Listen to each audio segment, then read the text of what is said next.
اس کے بعد اللہ تبارک و تعالیٰ نے ان تینوں گروہوں یعنی یہودیوں، عیسائیوں اور مکہ مکرمہ اور عرب کے بت پرستوں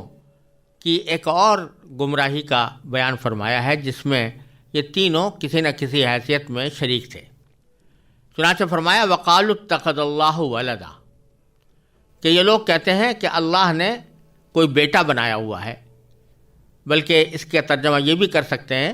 کہ اللہ نے کوئی اولاد رکھی ہوئی ہے۔ اس میں سے عیسائیوں کے بارے میں تو یہ بات مشہور و معروف ہے کہ وہ حضرت عیسیٰ علیہ السلام کو خدا کا بیٹا مانتے تھے۔ یہودیوں میں بھی ایک فرقہ ایسا تھا کہ جو حضرت عزیر علیہ السلام کو خدا کا بیٹا کہتا تھا، لہذا وہ بھی اس گمراہی میں شریک تھے۔ تیسرے جو عرب کے مشرکین تھے وہ فرشتوں کے بارے میں یہ عقیدہ رکھتے تھے کہ یہ اللہ تعالیٰ کی بیٹیاں ہیں، لہذا تینوں فریق اس بات پر گویا متفق تھے کہ اللہ تعالیٰ کی کوئی اولاد ہے، وہ بیٹا ہو یا بیٹی ہو۔ تو اللہ تبارک و تعالیٰ ان کی تردید کرتے ہوئے فرماتے ہیں کہ یہ بڑی گمراہی کی بات ہے، سبحانہ، حالانکہ اللہ تعالیٰ کی ذات اس قسم کی چیزوں سے بالکل پاک ہے۔ بل لہ ما فی السماوات والارض، بلکہ آسمانوں اور زمین میں جو کچھ ہے اسی کا ہے۔ کل لہ قانتون، سب کے سب اسی کے فرما بردار ہیں۔ مطلب کہنے کا یہ ہے کہ اولاد کی ضرورت اس شخص کو ہوتی ہے جو دوسروں کی مدد کا محتاج ہو، اس واسطے اس کو ضرورت پیش آتی ہے کہ اس کی کوئی اولاد ہو جو اس کی قوت بازو بنے۔ لیکن اللہ تبارک و تعالیٰ تو پوری کائنات کا مالک ہے اور اسے کسی بھی کام میں کسی کی مدد کی ضرورت نہیں، پھر وہ اولاد کا محتاج کیوں ہو؟ اسی طرح اس دلیل کو اگر ذرا منطقی انداز میں بیان کیا جائے تو وہ اس طرح ہوگی کہ اولاد اپنے باپ کا جز ہوتی ہے اور ہر کل اپنے جز کا محتاج ہوتا ہے۔ اللہ تعالیٰ چونکہ ہر احتیاج سے پاک ہے اور آسمان اور زمین کی تمام چیزیں اسی کی ملکیت ہیں، اس لیے اسے کسی جز کی حاجت نہیں، لہذا اس کی طرف اولاد منسوب کرنا اسے محتاج قرار دینے کے مرادف ہے، حالانکہ وہ سارے آسمان و زمین کی تمام چیزوں کا مالک ہے، اس کو کسی کی احتیاج نہیں۔ اور کل لہ قانتون، یعنی آسمان و زمین کی تمام اشیاء اس کی فرما بردار ہیں، یعنی اللہ تبارک و تعالیٰ جس چیز کے بارے میں جو چاہے وہی ہوتا ہے۔ اگر اللہ تبارک و تعالیٰ نے یہ چاہا کہ آسمان روشن ہو تو آسمان روشن ہو جائے، اگر اللہ تبارک و تعالیٰ نے چاہا کہ اس میں ستارے حرکت کریں تو وہ حرکت کر رہے ہیں۔ کسی کی مجال نہیں ہے کہ اللہ تبارک و تعالیٰ کے حکم کی سرتابی کر سکے۔ تو جب ساری کائنات اس کی مطیع اور فرما بردار ہے کہ جس طرح وہ چاہتا ہے کائنات کو چلاتا ہے، تو اس کو اپنی اولاد رکھنے کی کیا ضرورت ہے، یا اولاد کا وہ محتاج کیوں ہو؟ پھر آگے فرمایا کہ بدیع السماوات والارض، یعنی اللہ تبارک و تعالیٰ آسمانوں اور زمین کا موجد ہے۔ یہاں اللہ تبارک و تعالیٰ نے خالق کے بجائے بدیع کا لفظ استعمال فرمایا ہے۔ بدیع اصل میں اس ذات کو کہتے ہیں جو کوئی چیز پہلی بار پیدا کرے، جیسے جس کو ہم اردو میں موجد کہتے ہیں۔ بعد میں اگر کسی نے اس کی نقل اتار لی تو وہ چاہے اس کا بنانے والا کہلائے، لیکن موجد نہیں کہلائے گا، بدیع نہیں کہلائے گا۔ تو اللہ تبارک و تعالیٰ موجد ہے، زمین آسمانوں کا بھی اور زمین کا بھی۔ تو آسمانوں اور زمین کا موجد ہونا یعنی جبکہ کوئی چیز کچھ بھی نہیں تھی، اللہ تبارک و تعالیٰ نے اس وقت پیدا کیا۔ تو جو ذات اس بات کی قدرت رکھتی ہے کہ بالکل عدم سے ایک چیز وجود میں لے آئے، تو وہ کسی اولاد کی محتاج کیسے ہو سکتی ہے؟ دنیا میں اگر کوئی شخص کوئی چیز بناتا ہے تو اس کی کوئی بنیاد پہلے سے موجود ہوتی ہے، اس بنیاد کے بغیر کوئی چیز نہیں بنا سکتا۔ مثلا اگر کسی کو کوئی پھول اگانے ہیں یا پھل اگانے ہیں تو اس کی بنیاد یہ ہے کہ بیج اس کے پاس ہونا چاہیے، بیج ملتا ہے تو اس کے ذریعے وہ پودا بنتا ہے، اس کے ذریعے درخت بنتا ہے۔ اگر کوئی شخص کوئی آلہ بنانا چاہتا ہے تو اس آلے کے لیے بھی جو خام مال ہے اس کو ملنا چاہیے، وہ خام مال کے بغیر نہیں بنا سکتا۔ لیکن اللہ تبارک و تعالیٰ اپنی تخلیق میں کسی بھی چیز کا محتاج نہیں، بلکہ وہ عدم سے ایک چیز کو وجود میں لانے والا ہے۔ اس لیے فرمایا بدیع السماوات والارض واذا قضى امرا فانما يقول له کن فیکون۔ اور جب وہ کسی بات کا فیصلہ کر لیتا ہے تو اس کو اس کے کچھ اسباب حاصل کرنے کی ضرورت نہیں، وہ تو اس کے بارے میں بس اتنا کہتا ہے کہ ہو جا، چنانچہ وہ ہو جاتی ہے۔ کن کے معنی ہو جا، فیکون یعنی وہ ہو جاتی ہے۔ اللہ تبارک و تعالیٰ کے صرف حکم سے ایک چیز عدم سے وجود میں آ جاتی ہے، تو پھر اس کو اولاد کی حاجت کیوں ہو؟ اس کے بعد اللہ تبارک و تعالیٰ نے مشرکین مکہ یا عرب کے بت پرستوں کی ایک بات نقل کی ہے، جو وہ نبی کریم سرور دو عالم صلی اللہ علیہ وسلم کی رسالت کا انکار کرتے ہوئے کہا کرتے تھے۔ تو فرمایا کہ وقال الذین لا یعلمون، وہ لوگ جن کے پاس علم نہیں ہے۔ اور جیسا کہ پچھلی آیتوں میں گزرا ہے کہ اس سے مراد مشرکین عرب ہیں، کیونکہ اللہ تبارک و تعالیٰ ان کو امی فرماتا ہے، یا یہ فرماتا ہے جن کے پاس علم نہیں ہے، کیونکہ وہ کسی آسمانی کتاب کے قائل نہیں تھے، ان کے اوپر براہ راست قرآن سے پہلے کوئی کتاب نہیں اتری تھی۔ اس واسطے اللہ تعالیٰ ان کا ذکر اس طرح فرماتے ہیں کہ وہ لوگ جو علم نہیں رکھتے تھے، وہ یہ کہتے ہیں کہ لولا یکلمنا اللہ، کہ ایسا کیوں نہیں ہوتا کہ اللہ تعالیٰ ہم سے براہ راست کلام کرے، یعنی یہ کیا ضرورت ہے کہ اللہ تبارک و تعالیٰ نے ایک پیغمبر کے اوپر وحی نازل کی اور اس کے ذریعے سے ہمیں احکام پہنچا رہے ہیں، ہم سے براہ راست اللہ تعالیٰ کیوں ہم کلام نہیں ہوتا؟ او تأتینا آیہ، یا ہمارے پاس کوئی نشانی براہ راست کیوں نہیں آ جاتی؟ نشانی سے مراد یہ ہے کہ کوئی ایسا معجزہ جو ہم مانگ رہے ہیں، وہ معجزہ ہمیں کیوں نہیں دکھایا جا رہا؟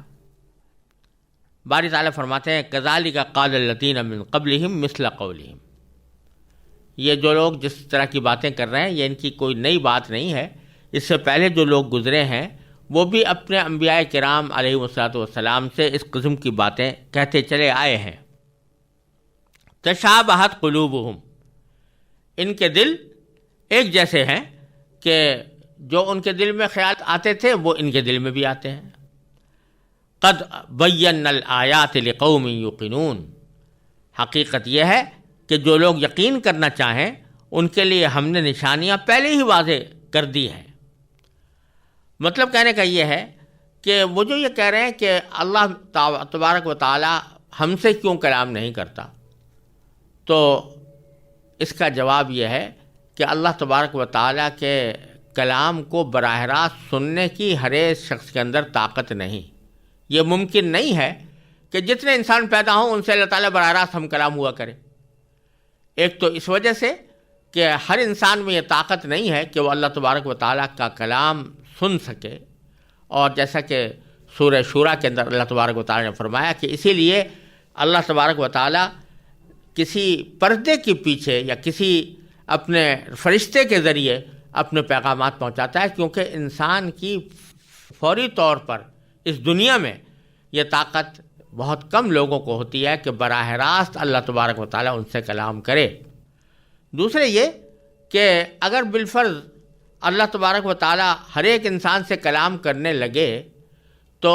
پھر یہ ایمان بالمشاہدہ ہوگا، ایمان بالغیب نہیں ہوگا، اور اس سے امتحان کچھ بھی نہیں، کیونکہ ایک شخص جب براہ راست اللہ تبارک و تعالیٰ اس سے ہم کلام ہو رہا ہے تو اس نے خود اپنے آنکھوں سے یا اپنے کانوں سے اللہ تبارک و تعالیٰ کی بات سن لی ہے، تو یہ ایمان بالمشاہدہ ہے۔ حالانکہ قدر و قیمت جو ہے وہ ایمان بالغیب کی ہے، جیسا کہ یؤمنون بالغیب سورہ بقرہ کے شروع میں فرمایا گیا تھا۔ تو اس واسطے یہ مطالبہ کہ ہر انسان سے، ہر آدمی سے اللہ تعالیٰ براہ راست ہم کلام ہو، یہ ایک لغو مطالبہ ہے،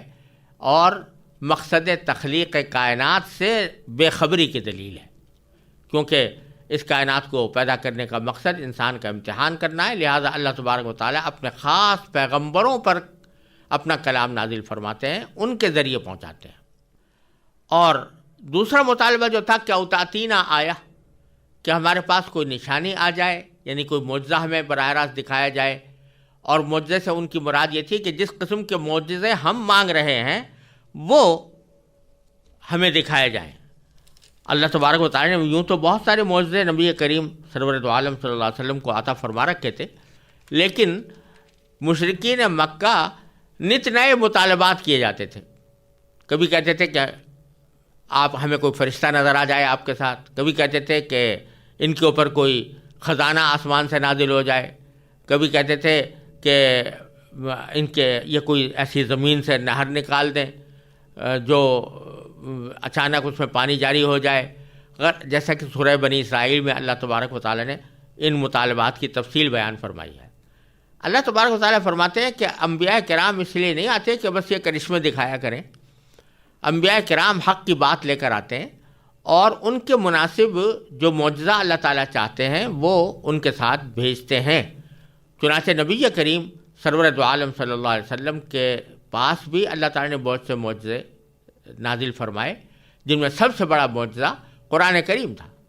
کہ جیسا پیچھے گزر چکا ہے سورہ بقرہ کے اندر ہی، کہ اللہ تعالیٰ نے چیلنج دیا تھا کہ اس کلام کی کوئی نظیر لے کر آؤ، ساری دنیا کے لوگوں کو جمع کر لو، اور انسانوں جنات سب کو جمع کر لو، اور اس کی کوئی نظیر پیش کر کے دکھاؤ، لیکن کوئی دکھا نہ سکا۔ تو یہ معجزہ قرآن کریم کا معجزہ کوئی معمولی معجزہ نہیں تھا، یہ آ چکا ہے تمہارے پاس۔ اور پھر نبی کریم سرور دو عالم صلی اللہ علیہ وسلم کے اور معجزات بھی ان کے سامنے آ چکے تھے، لیکن یہاں ان کا مطالبہ یہ تھا کہ جو معجزہ ہم مانگیں وہ دکھائیں، جو کرشمہ ہم مانگیں اس کا مظاہرہ کریں۔ تو اللہ تعالیٰ فرماتے ہیں قد بین الآیات لقوم یوقنون، جو لوگ یقین رکھتے ہیں یا یقین کرنا چاہیں ان کے لیے ہم نشانیاں پہلے ہی واضح کر چکے ہیں۔ اور یہ کسی رسول کا کام نہیں ہے کہ جو کوئی بھی شخص آ کر اس سے کوئی مطالبہ کر لے کہ فلاں معجزہ دکھاؤ تو وہ معجزہ ہی دکھاتا رہے۔ اب اللہ تبارک و تعالیٰ نبی کریم سرور دو عالم صلی اللہ علیہ وسلم کو تسلی عطا فرماتے ہیں کہ آپ لوگ ان لوگوں کی لغو اور بیہودہ باتوں سے متاثر نہ ہوں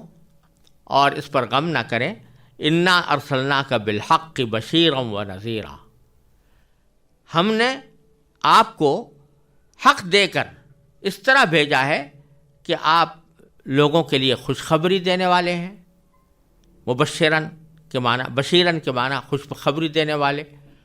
اور نذیر ہیں یعنی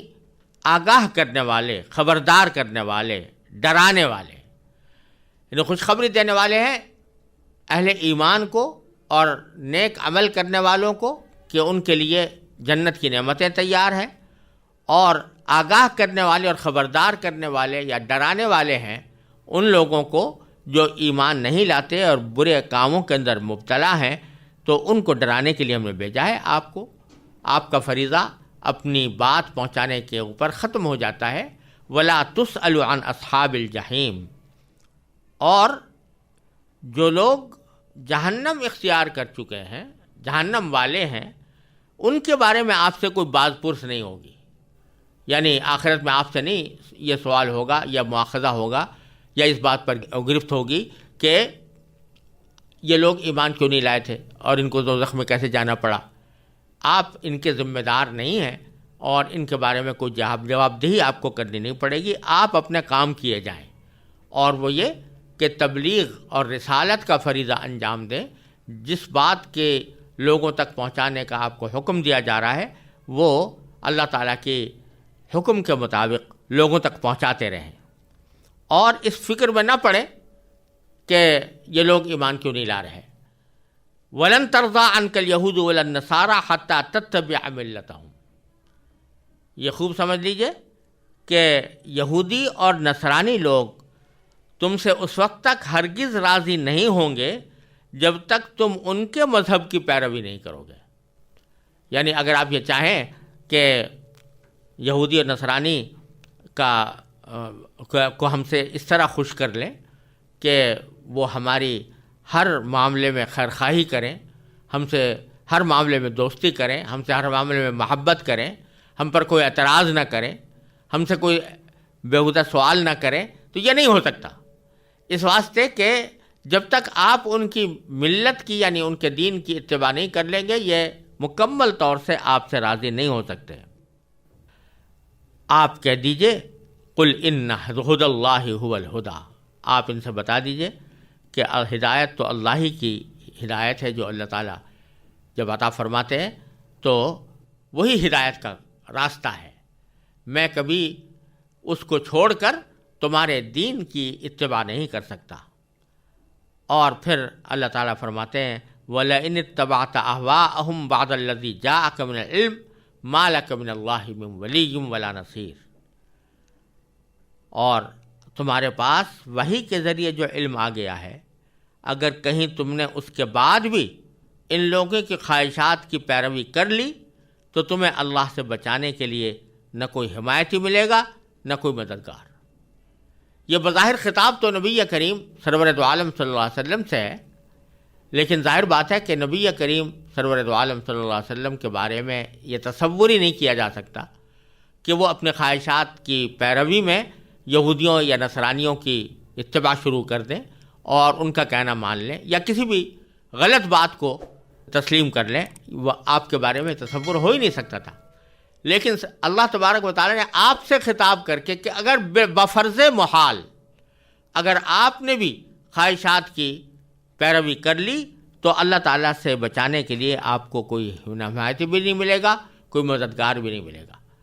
خطاب تو حضور اقدس صلی اللہ علیہ وسلم سے ہے، لیکن سنانا پوری دنیا کو ہے کہ اگر تم اللہ کے احکام کے بجائے اپنے خواہشات کے پیچھے چلو گے اور اللہ تعالیٰ کی نافرمانیاں کرتے رہو گے تو خوب سمجھ لو کہ تمہیں کوئی بچائے گا نہیں، اللہ تبارک و تعالیٰ کے عذاب سے کوئی بچانے والا نہیں ہوگا۔ لہٰذا اللہ کے احکام کی پابندی کرو اور خواہشات نفس کی اتباع میں اللہ تعالیٰ کی نافرمانیاں جو کر رہے ہو اس سے باز آ جاؤ۔